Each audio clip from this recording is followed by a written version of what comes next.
Morning. President Obama's trip to Texas will focus mostly on raising money for Democrats facing re-election, not on what the White House used to call a humanitarian crisis, but now refers to as a humanitarian situation.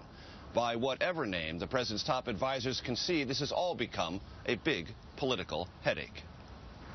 President Obama arrived in Denver Tuesday for the first leg of a two-state fundraising trip.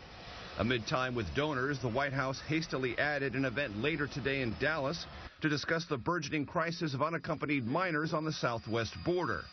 Mr. Obama will meet with Texas Republican Governor Rick Perry, who has criticized the White House for failing to secure the border and foot-dragging on deportations of minors here illegally. The president will not tour the U.S.-Mexico border. That provoked Texas Republican Senator John Cornyn, who brought a map of his home state to the Senate floor to question Mr. Obama's priorities.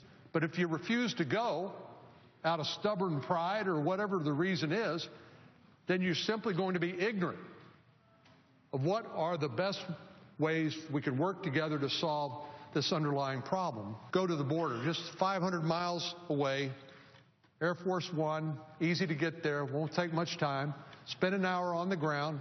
The White House is asking Congress for $3.7 billion in immediate emergency funding to carry out two separate tasks at the border: house, feed, and offer medical care to tens of thousands of unaccompanied minors seeking refuge, and pay for judges, lawyers, and Border Patrol personnel to speed up the deportation process for those who don't qualify for asylum or refugee status. A 2008 anti-sex trafficking law signed by President Bush guarantees an immigration hearing before deportation for any child outside of Canada or Mexico seeking safe haven.